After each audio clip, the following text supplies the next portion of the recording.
formação de cada uma das duas que estão na banca, né? Conheço a Idalina e conheço a Maria José, só que o nome completo, né? Eu não sei. E também a formação delas. Elas podem se apresentar, tá bom? Tá bom. Mas vão apresentar agora ou após a minha apresentação depois? O que vocês acham, professores? Querem fazer logo? Pode ser agora. Por favor. Agora por ordem alfabética. Vai lá, Idalina. Bom dia a todos.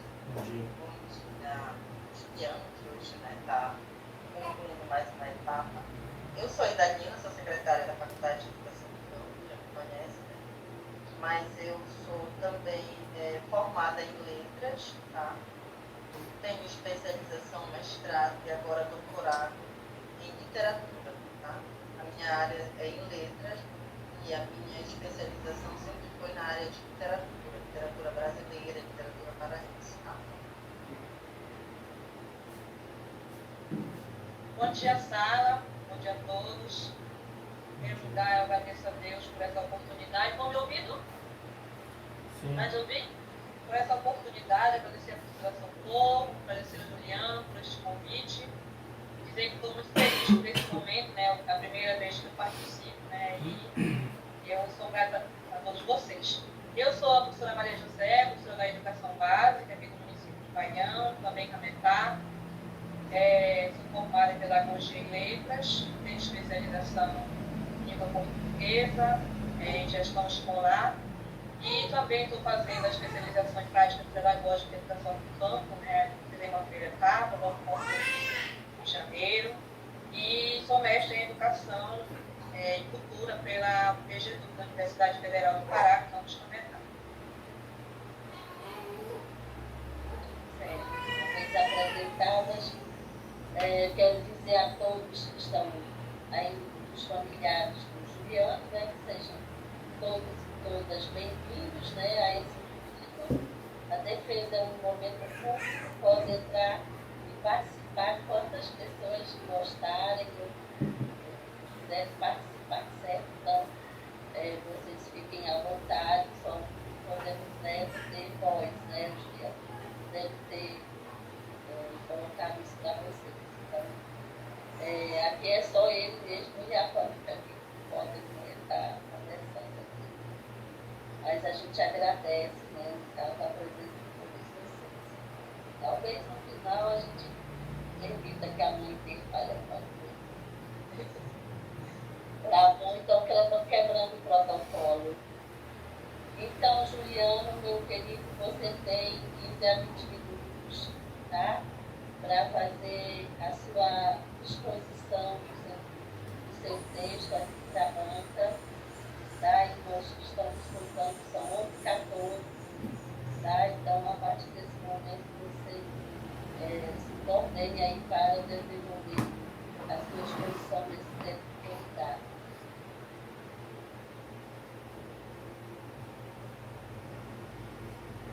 Muito bem, professora. Bom dia a todos que estão participando aqui. Professora Maria José, é um prazer tê-la como banca avaliadora, né? Professora Idalina também, é um prazer poder tê-la aqui comigo nesse momento. E para também ouvir, né, o que a senhora tem para dizer após a minha defesa de TCC. É um momento muito aguardado para mim e espero poder contribuir, né, com outras pessoas, com outros professores que também estão em formação, principalmente professores que estão em formação para atuarem nas escolas do campo, né. Professora Socorro, quero agradecer também a senhora por toda a ajuda, por toda a orientação que tem me dado até o presente momento, a minha família, que tem me ajudado desde o início da minha caminhada, né, da minha carreira profissional, desde a hora que eu me inscrevi no curso, desde o momento que eu fui aprovado, né, que eu passei para fazer parte da turma de educação do campo, até o presente momento da minha defesa e posteriormente na minha formação, na minha formatura, né? E agradecer a Deus, acima de todas as coisas, que tem proporcionado este momento muito importante na minha vida. Agradecer também a minha esposa, que sempre esteve comigo, me apoiando.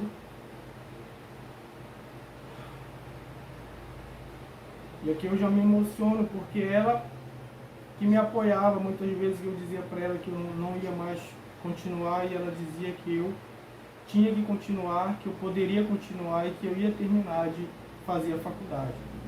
A minha filha agora, que está com 3 meses, que já é a alegria da minha casa. E no demais é isso. Bom, pessoal, bom dia a todos novamente. Gostaria de dar início à minha apresentação, minha defesa de TCC. O tema que eu estou trabalhando, que eu trabalhei no meu TC, no meu trabalho de conclusão, é vivências do estágio docente em Ciências da Natureza no curso de Educação do Campo. Aí, análises e reflexões. Esse é o meu tema. A problemática da minha dissertação, do meu texto, é da seguinte forma: de que forma o ensino de ciências está sendo contextualizado de acordo com a realidade da comunidade, essa que é a comunidade de Massaranduba, né? E os objetivos da pesquisa são os seguintes: o objetivo geral, investigar de que forma a prática da professora de ciências dos anos finais do ensino fundamental e do estagiário do curso de Educação do Campo na escola de Massaranduba fazem a conexão entre os conteúdos abordados e os saberes locais. Objetivos específicos: primeiro, observar a prática pedagógica no ensino de ciências. Segundo, identificar o uso de recursos contextualizados à realidade da comunidade. E terceiro, refletir sobre a prática pedagógica no ensino de ciências a partir da experiência do estágio de docência. Dando continuidade, quero dizer-lhes que o meu texto, o meu trabalho de conclusão do curso, né, ele está desta forma organizado. Nós temos lá no começo um resumo, depois uma introdução, uma metodologia, resultados de discussão, que está dividido em 3 momentos: a prática do professor, o momento da regência do estagiário e desafios encontrados na escola do campo. Temos também as considerações finais e as referências bibliográficas. A introdução desta minha defesa diz da seguinte maneira: a educação do campo exige, além do currículo contextualizado com a realidade territorial de formação integral, uma formação inicial e continuada dos profissionais da educação do campo.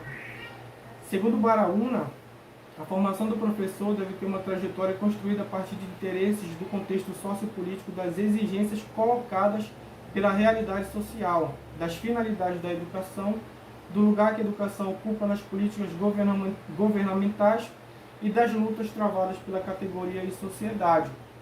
Isso aqui é o que embasa, né, a minha questão problema. De que forma o ensino de ciências está sendo contextualizado de acordo com a realidade da comunidade? Porque a educação do campo exige, para além do currículo, que deve ser contextualizado com ali a forma de vida dos sujeitos que estão na comunidade, além de tudo isso, existe uma formação inicial e continuada destes profissionais que estão atuando na educação do campo e estão atuando lá no campo. E o Baraúna vem dizer que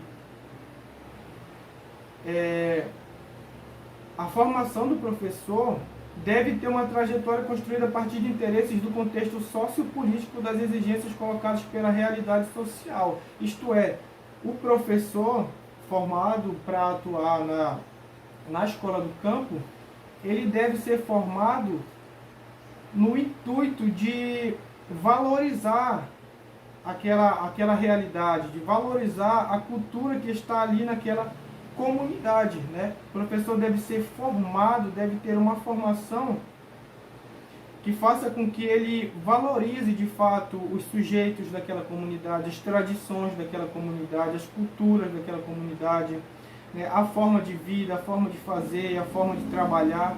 Todas essas coisas devem estar inseridas na formação deste profissional.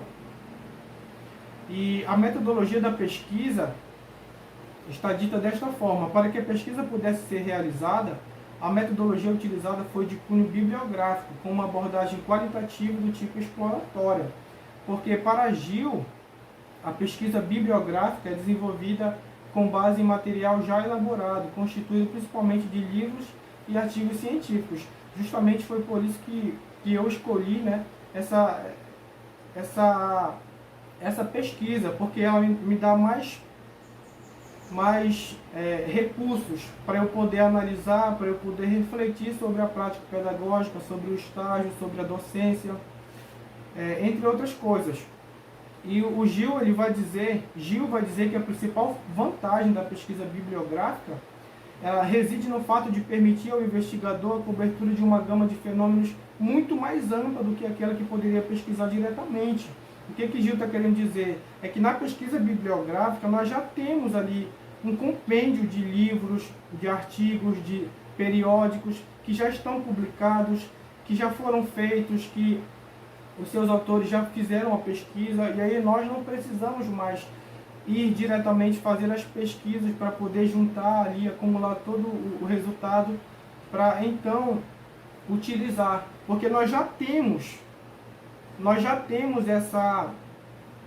essas pesquisas feitas, né? Já temos essa pesquisa bibliográfica, e aí a gente só se utiliza do que já tem feito, pega os autores que estão falando sobre o que nós precisamos e utilizamos. Segundo Marconi e Lakatos, na verdade, eles argumentam, né, que as pesquisas exploratórias também são investigações de pesquisas empíricas, cujo objetivo é a formulação de questões ou de um problema, com tripla finalidade: desenvolver hipóteses, aumentar a familiaridade do pesquisador com o ambiente, fato ou fenômeno, para a realização de uma pesquisa futura mais precisa, ou modificar e clarificar conceitos.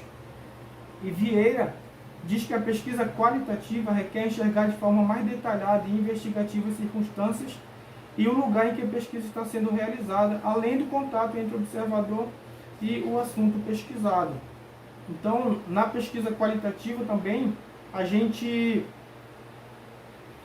vai atrás, a gente conversa com a pessoa que está sendo entrevistada, está sendo pesquisada, né? Aí a gente consegue analisar diferentes mundos, diferentes formas, como as pessoas veem determinadas situações, como as pessoas que estão na comunidade do campo ali conseguem ver diferentes ações, né?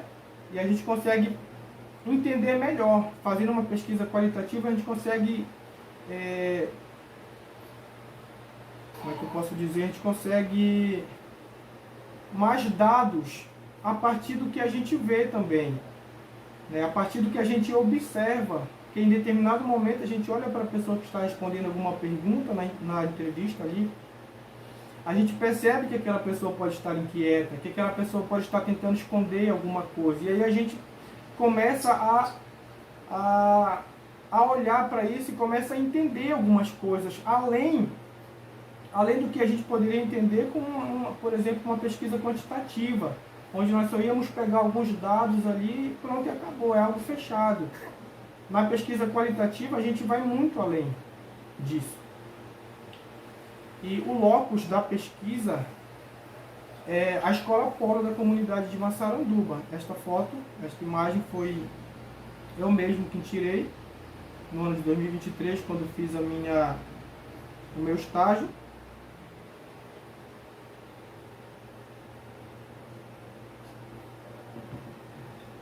Lá da frente da Escola Polo da comunidade de Massaranduba. Percebam que nessa imagem temos ali um ônibus e temos a escola. Atualmente ela não está mais assim, né? À frente pelo menos ali, porque começaram a asfaltar.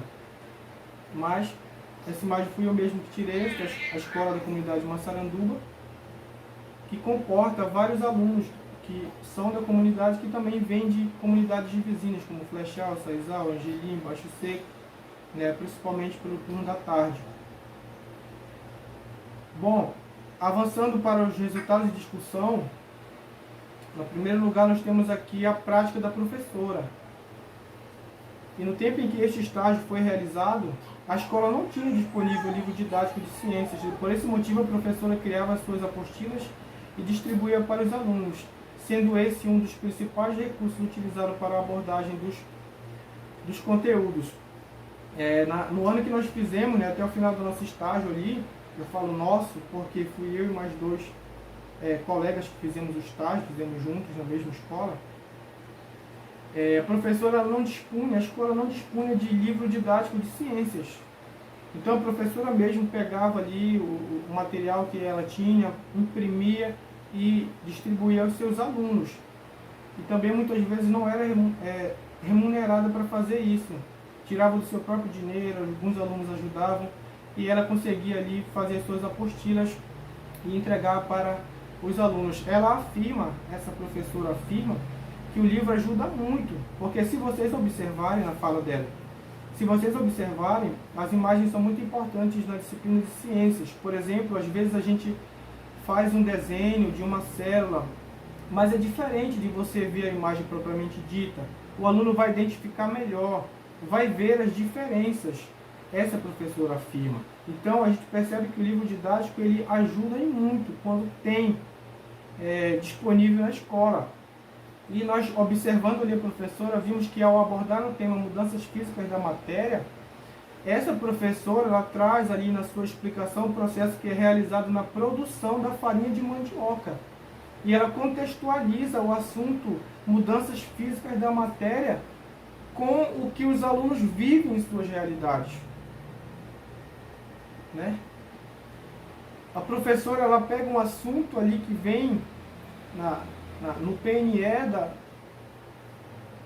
para a escola, né, que vem no Plano Nacional de Educação, que está na Base Nacional Comum Curricular, e ela contextualiza de acordo com a realidade dos seus educandos, para facilitar com que esses alunos tenham um melhor aprendizado.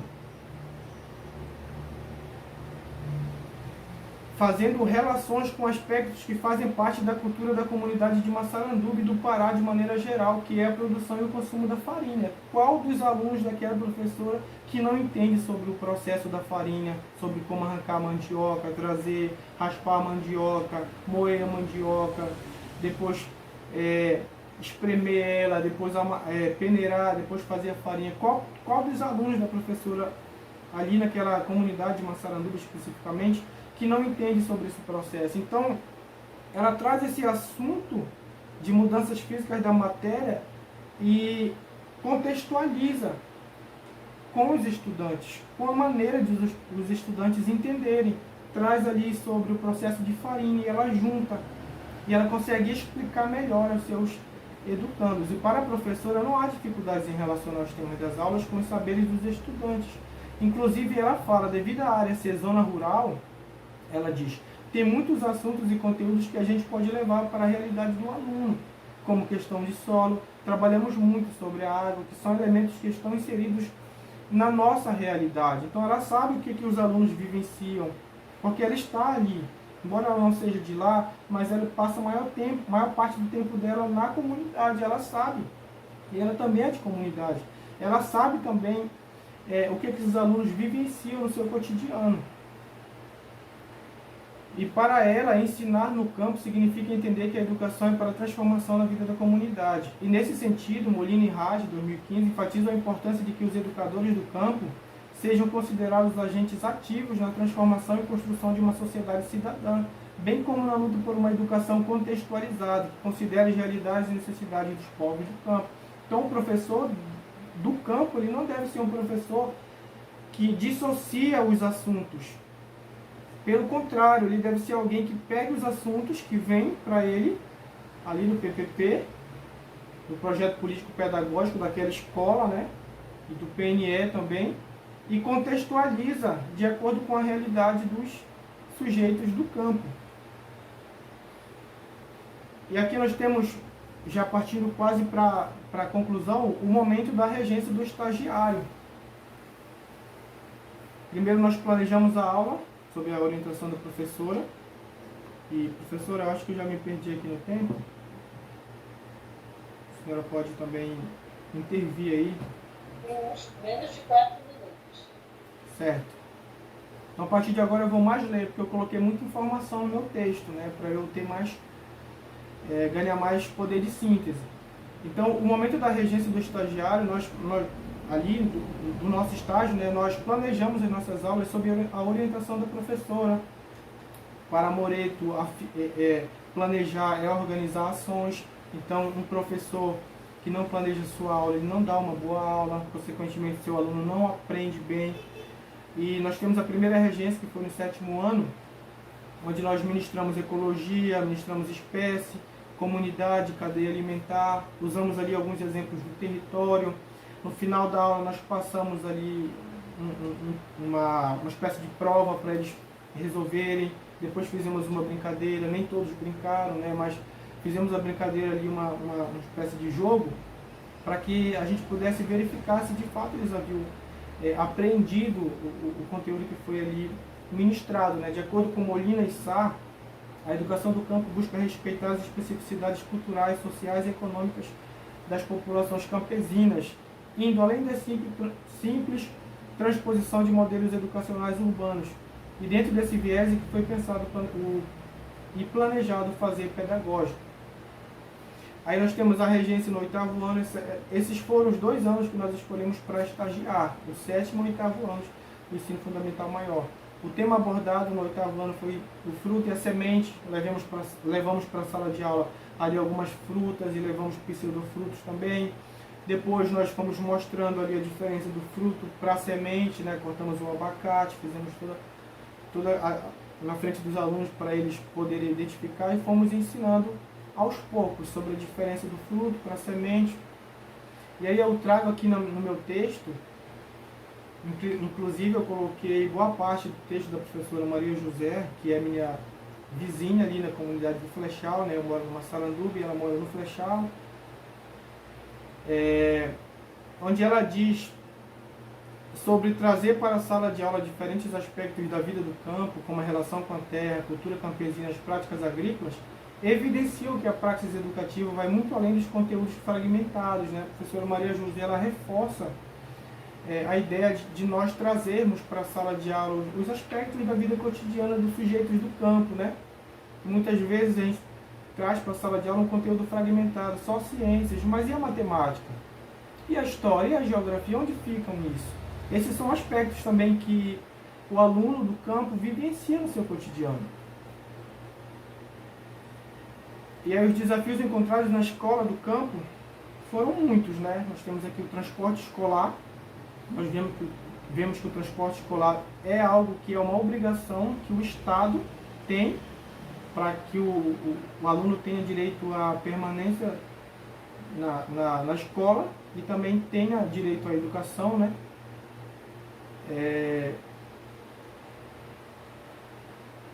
Outro desafio foi o livro didático. Na época não tinha um livro didático, a professora sofria muito pela falta do livro didático.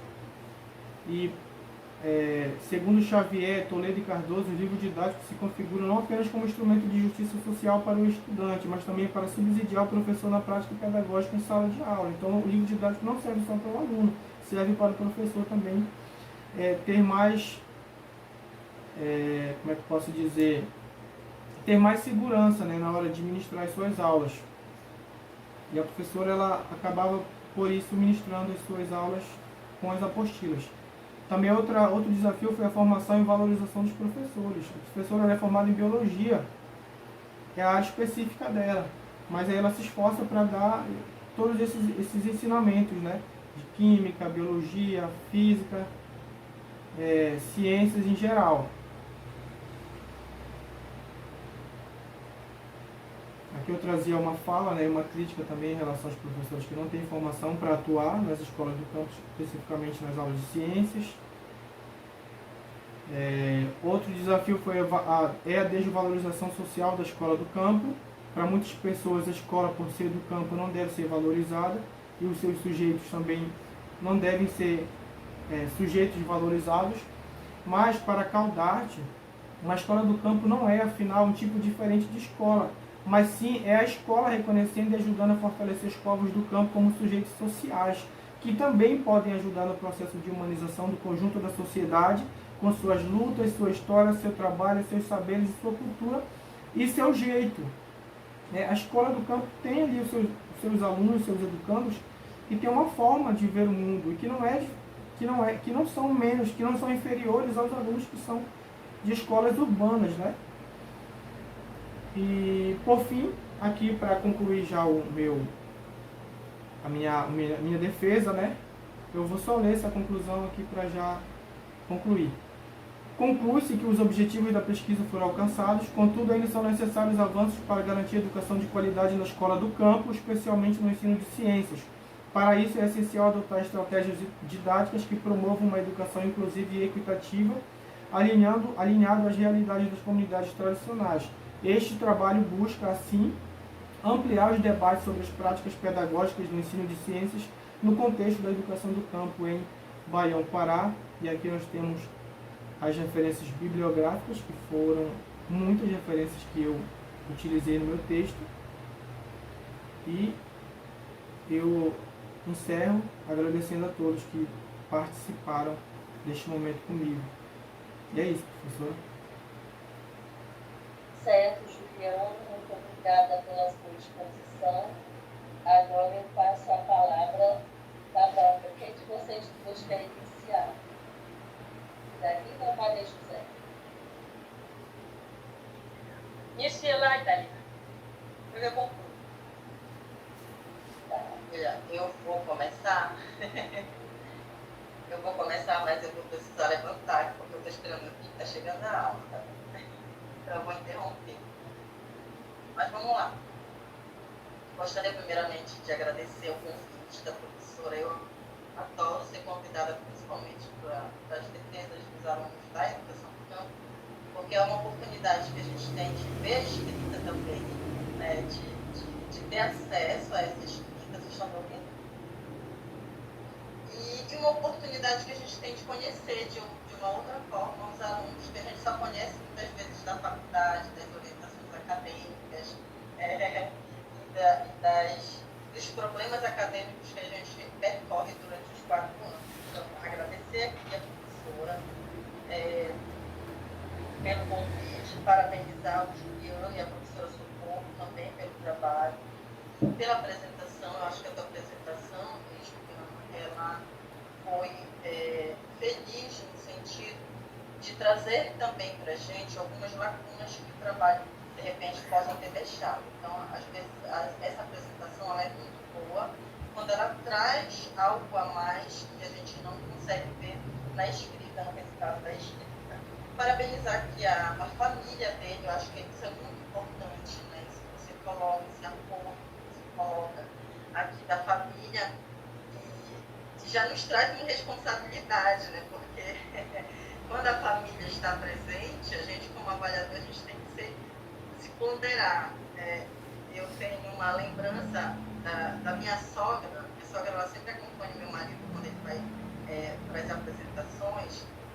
E na última apresentação de tese dele, ela saiu muito arrasada, porque ela leva para o pessoal, né? Ela leva para o pessoal, porque ela fala, meu Deus, eles falaram muita coisa do meu filho. Eu falo assim, olha, não é do seu filho, né?